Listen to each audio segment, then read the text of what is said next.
दोस्तों नमस्कार, मेरा नाम है पूर्वी। मेरे घर में केवल 3 लोग रहते हैं, मैं और मेरे मम्मी पापा। एक दिन की बात है जब मेरे मौसी का लड़का मेरे घर पे आता है। मेरी मौसी का लड़का फ्लिपकार्ट में डिलीवरी बॉय का काम करता था। दिन भर पार्सल देते देते अगर अंधेरा हो जाता तो वो मेरे घर ही रुक जाता था। तो इस भी उसे पार्सल देने में रात हो जाती है और वो मेरे घर पे ही रुक जाता है। मैं घर से बाहर ज्यादातर नहीं निकल पाती थी।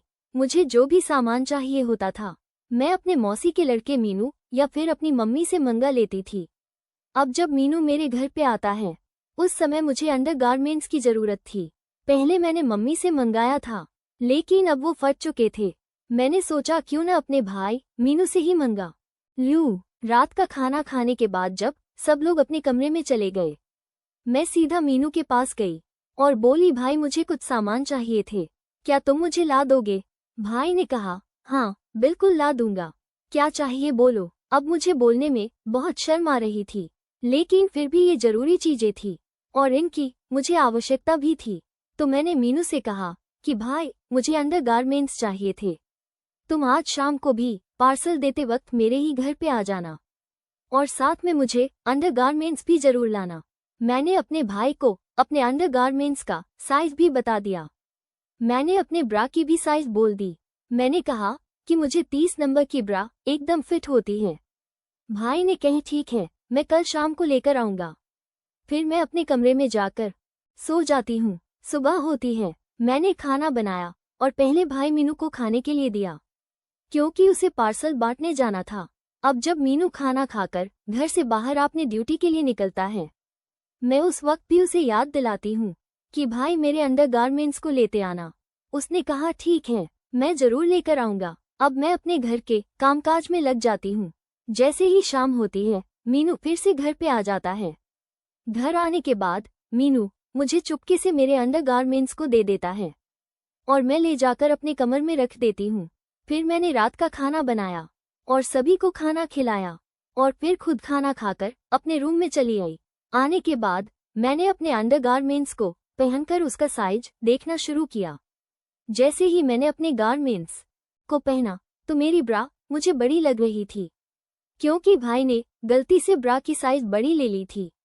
मैं सीधे भाई के कमरे में जाती हूँ और उसे बोलती हूँ कि यार तुमने ब्रा की साइज 32 ला दी, मैं 30 नंबर का लेने को बोली थी। फिर मेरे भाई मीनू ने मुझसे कहा कि दिखाओ तुम्हारी ब्रा कितनी ढीली पड़ रही है। फिर मैं बोली नहीं, मैं नहीं दिखा सकती, लेकिन मीनू अपनी जिद पे अड़ जाता है। मेरे बार बार मना करने पर भी नहीं मानता है। मैं बोली चलो ठीक है देख लो। अब मैंने अपनी नज़र नीचे झुका ली और मुस्कुराते हुए मैंने अपने भाई को अपनी ब्रा दिखाई लेकिन उसका ध्यान केवल मेरे कबूतर पर था। उसने मेरी ब्रा को छूकर देखा कि अभी कितना ढीला है। मुझे बहुत शर्म आ रही थी। मैंने कहा ये क्या कर रहे हो? उसने कहा कोई देख थोड़ी रहा है, घबराओ मत। मैं एकदम से डर गई कि भाई ऐसा क्यों कर रहा है। मेरा रोम रोम खड़ा हो गया था। अब मैं उसको बोली कि मुझे 30 की साइज एकदम परफेक्ट होती है। अब भाई ने कहा कि ठीक है, मैं कल 30 का साइज ही ला दूंगा। अब भाई फिर से अगली सुबह खाना खा पीकर काम पे निकल जाता है। तभी दोपहर के समय मेरे मामा का फोन आता है और पता चलता है कि नाना की तबीयत बहुत खराब है। अब वो सीरियस हालत में हैं। अब जल्दी जल्दी मम्मी और पापा नानी के घर जाने की तैयारी करने लगते हैं और उन्होंने जाते वक्त मुझसे कहा कि तुम फोन करके आज रात मीनू को बुला लेना, अकेले मत रहना, हम लोग कल आ जाएंगे। मैंने कहा ठीक है, वैसे भी मीनू आज शाम को घर आने ही वाला था। मम्मी और पापा अब नाना के यहाँ चले जाते हैं। अब जब शाम होती है तो मीनू भी घर पे ही आ जाता है। अब उसे भी पता हो जाता है कि हम दोनों घर पे अकेले ही हैं। फिर मैंने भाई से बोली मीनू तुमने मेरा सामान लाया या नहीं? उसने बोली हाँ लाया हूँ। अब मैं पहना भी दूँ क्या? मैंने आंखें तररते हुआ कहा नहीं, मैं पहन लूंगी। अब मैं कमरे में जाकर अपने ब्रा को पहना। अब ये वाला साइज एकदम परफेक्ट आ रहा था। भाई ने पूछा क्या हुआ, कहीं ये वाला भी तो बड़ा नहीं है? मैं बोली नहीं, ये साइज एकदम परफेक्ट है। फिर भाई ने कहा मुझे दिखाओ। मैं मचलते हुए बोली यार तुम क्यों देखोगे? भाई ने कहा दिखाओ ना, घर में भी कोई नहीं है, क्या हो जाएगा? अब मैंने उसे दिखा ही दिया। उसने देखने के बाद बोला तेरे दोनों कबूतर बहुत स्मार्ट हैं, मैंने आंखें नचाते हुए उसे घूरा और मुस्कुराने लगी।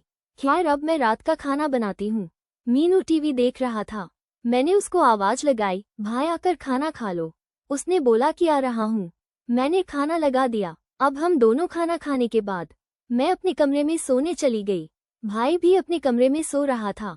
फिर अचानक से भर उठता है और मेरे कमरे में आ जाता है और मेरे दोनों कबूतर को बड़े ध्यान से देखने लगता है। उस वक्त मैं नींद में थी। अब मीनू मेरे पास आकर मेरे बिस्तर पर लेट जाता है। तभी मेरी नींद खुल जाती है। मैंने कहा, भाई ये क्या तुम मेरे कमरे में क्या कर रहे हो?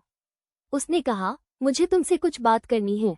मैं बोली, क्या बात है बोलो। तो उसने कहा कि बहुत करने का मन कर रहा है, क्या तुम मेरे साथ करोगी? मैंने उसको मना किया कि नहीं, हम भाई बहन हैं। उसने कहा, उससे क्या होता है? क्या तुम बहन हो तो मुझे खुश नहीं कर सकती? आज घर पे भी कोई नहीं है। उसने कहा कि बहुत दिन से तुमको जब भी देखता हूँ मेरा मन करने लगता है कि कब मैं तुम्हारे खेत में अपना पानी डाल दूं। आखिरकार अंत में मैं भी मान जाती हूँ और भाई ने रात भर मेरे खेत में पानी डाला और फिर इसी तरह हमेशा भाई ने मेरे खेत की जुताई करनी शुरू कर दी और पानी भी खेत डालता था। दोस्तों, ये कहानी कैसी लगी कमेंट करके बताओ और चैनल पर नए हैं तो चैनल को सब्सक्राइब करें।